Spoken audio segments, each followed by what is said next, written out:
ऐसा कोई प्रोसेस है, ऐसा कोई फूड है या ऐसा कोई डिटॉक्स वाटर है जिसके ज़रिए से जिगर की जो है सफाई की जा सकती है? डे के किसी टाइम में भी ले सकते हैं, उसमें हम मॉर्निंग में ले लें, कम एक कम शाम में ले लें, जिनमें मैदे में कोई दर्द या जलन की शिकायत नहीं रहती तो वो इसको ले सकते हैं। डॉक्टर साहब, वैसे तो जिगर जो है वो पूरी बॉडी में खून की सफाई का काम करता है, लेकिन ऐसा कोई प्रोसेस है, ऐसा कोई फूड है या ऐसा कोई डिटॉक्स वाटर है जिसके ज़रिए से जिगर की जो है सफाई की जा सकती है, थोड़ी सी क्लेंजिंग की जा सकती है?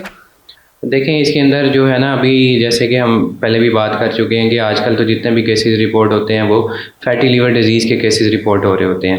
मतलब जिगर की जो ख़राबी है वो बेसिकली जिगर के ऊपर एक्सेसिव फैट की वजह से है, या जिसे हम आम ज़बान में जिगर की चर्बी कहते हैं। तो इसके अंदर वेट रिडक्शन के अलावा कुछ स्टडीज़ ऐसी भी हैं जो फेवर करती हैं कि आप अगर कॉफ़ी या ब्लैक कॉफ़ी लेते हैं तो वो ना सिर्फ आपकी वेट रिडक्शन करवाती है बल्कि लीवर की जो है वो एज ए एंटीऑक्सीडेंट भी काम करती है, तो लीवर की डिटॉक्सिफिकेशन भी करवा रही होती है, जो लीवर के ऊपर सोजिश आ रही होती है वो भी बेहतर हो रहा होता है।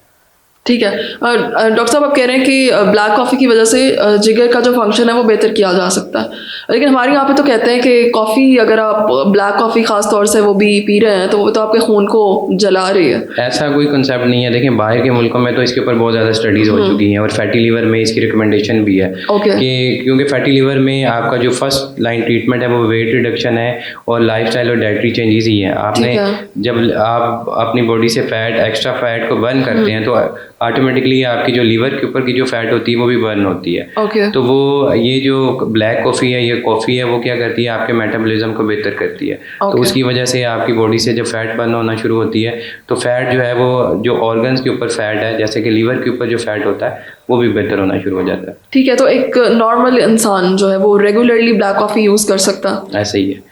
ऐसे पेशेंट जिनको बहुत ज़्यादा स्टमक से रिलेटेड इशू होता है, ये क्योंकि डिस्पेप्सिया या स्टमक को थोड़ा सा अपसेट करती है, ठीक है, तो स्टमक इरिटेंट के तौर पे भी इसको कहा जाता है, तो ऐसे पेशेंट के अंदर हम रिकमेंड करते हैं कि वो ना लें। लेकिन जो एक नॉर्मल बंदा है जिसके अंदर ऐसे कोई सिम्टम्स नहीं है, जिनमें मैदे में कोई दर्द या जलन की शिकायत नहीं रहती, तो वो इसको ले सकते हैं। So what is the best time कि आप ब्लैक कॉफ़ी इस्तेमाल कर सकते हैं? उसमें आप डे के किसी टाइम में भी ले सकते हैं, उसमें आप मॉर्निंग में ले लें, कम शाम में ले लें, तो उसमें ऐसा कोई स्पेसिफिक टाइम नहीं है। कुछ लोग नाश्ते से पहले प्रेफर कर रहे होते हैं, खास तौर से जो लोग वेट लॉस की तरफ जा रहे होते हैं। देखिए उसमें अगर आप एम्प्टी स्टमक लेते हैं तो एम्प्टी स्टमक आपका मेटाबॉलिज्म अगर ज़्यादा एक्टिवेट होता है तो उसमें आप जो है वो कैलोरी डेफिसिट में जाना शुरू हो जाते हैं, आपकी कैलोरीज एक्स्ट्रा बर्न होती है। खाने के बाद अगर आप लेते हैं तो उसमें चांसेस ज़्यादा ये होते हैं कि आपको फिर कोई स्टमक से रिलेटेड इश्यूज जैसे गर्ड, और ये बहुत से लोगों में हमने देखा है कि जब वो कॉफ़ी पीते हैं तो उनकी उसकी वजह से उनको GI अपसेट या स्टमक में थोड़ी सी सोजिश या सीने में जलन के सिम्टम्स आते हैं। तो बेहतर है कि आप उसको एम्प्टी स्टमक लेते हैं तो इस तरह के सिम्टम्स को भी थोड़ा मिनिमाइज़ किया जा सकता है। ठीक है, बहुत शुक्रिया।